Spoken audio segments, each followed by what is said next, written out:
इसलिए ये सवाल पूछा कि अब बड़े सारे लोग हैं जो मुंबई आना चाहते हैं, ट्राई करना चाहते हैं, उनको अगर आमिर खान सजेस्ट करना चाहें, क्या करना चाहिए उनको, क्या तैयारी करके आना चाहिए? मैं 2-3 चीज़ें यहाँ कहना चाहूँगा। एक तो ये कि मेरी जो ट्रेनिंग हुई है, मैं कोई फॉर्मल फिल्म स्कूल नहीं गया हूँ जी। मेरी ट्रेनिंग गुरुकुल स्टाइल में हुई है, और उस वक्त मुझे पता भी नहीं था कि मेरी ट्रेनिंग हो रही है, क्योंकि मैं बच्चा था, मुझे मज़ा आ रहा था।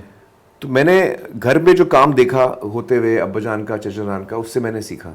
और मैं भी कभी कभी सोचता हूँ कि यार मुझे मौका मिले तो मैं फिल्म स्कूल जाऊँ। सीरियसली? हाँ, कभी कभी मैं भी सोचता हूँ। और ये अच्छी बात है कि आप ज़िंदगी में कोई वक्त ऐसा नहीं आता है जो आपको लगता है कि, मतलब मुझे तो कभी ऐसा नहीं लगता कि मैं एकदम अभी परफेक्ट हो गया हूँ। कोई शर्म की बात नहीं है कि इस एज में भी आप और मैं जाके हम लोग स्कूल में बैठे हैं या कॉलेज में बैठे हैं और सीखें, इसमें कोई प्रॉब्लम नहीं है।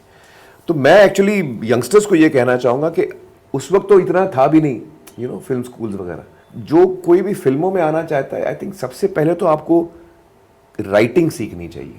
भले आप फाइनली राइटर बने या ना बने, लेकिन राइटिंग की समझ होनी चाहिए आपको। तो अगर कोई एक कोर्स है जो मैं कहूँगा बच्चों को करने, वो है राइटिंग का।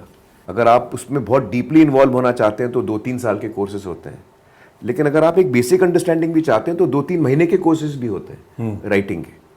तो राइटिंग बहुत ज़रूरी है हर डिपार्टमेंट के लिए। बाद में आप एक्टर बनो, डायरेक्टर बनो, लेकिन राइटिंग की समझ बहुत इंपॉर्टेंट होती है। तो वो एक बहुत इंपॉर्टेंट बेस बनाती है आपके लिए, कहानी की समझ। दूसरी चीज़ मैं ये कहूँगा कि जो मैंने बहुत सारे यंगस्टर्स को कहा है, लेकिन किसी ने मेरी बात मानी नहीं अभी तक। क्या?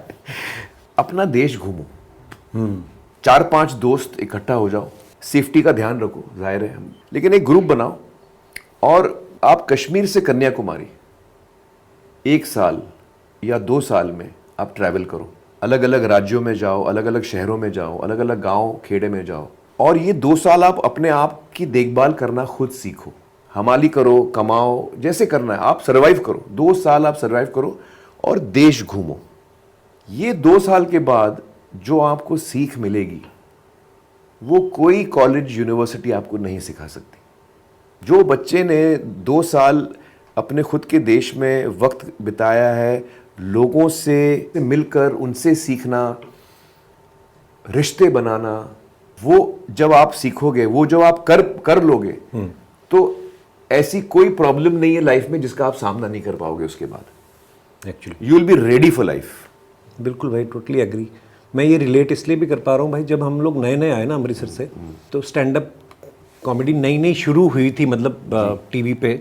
तो इतना घूमते थे, ट्रेन में दिल्ली रहे, जालंधर रहे, अमृतसर रहे, इतने लोगों से मिलना, नए नए किरदार, और कहीं ना कहीं वही किरदार आपके सबकॉन्शियस माइंड में बैठे होते हैं। कभी कुछ करना हुआ, अच्छा एक ऐसा पुलिस वाला था, उससे मिला था, अच्छा ये करते हैं, अच्छा एक बस कंडक्टर फलाना मिला था। अब जब टीवी पे आए, वो किया, वो सारा एक्सपीरियंस काम आया। लेकिन अब आप एक एक बबल में भी बन जाते हो कि बिल्कुल मैकेनिज्म चेंज हो गया कि काम जा रहे हैं, घर आ रहे हैं, ऑफिस जा रहे हैं। हाँ। अब वो लोगों से मिलना जुलना छूट गया। मैं नवाज भाई के साथ बैठा था एक दिन, वो भी यही बोल रहे थे, कहते यार अब ना जो तैयारी होती है ना, हम सोच के थोड़ी कर रहे थे, वो तो हो रही थी ना, हो रही थी। हाँ। अब बोलते हैं कि जब काम मिलना शुरू हो गया, अब वो प्रैक्टिस भी जरूरी है, लेकिन वो छूट जाती है। तो आई टोटली एग्री भाई कि अपना देश घूम लो। मुझे लगता है पूरी वो जो एक्सपीरियंसेस आपको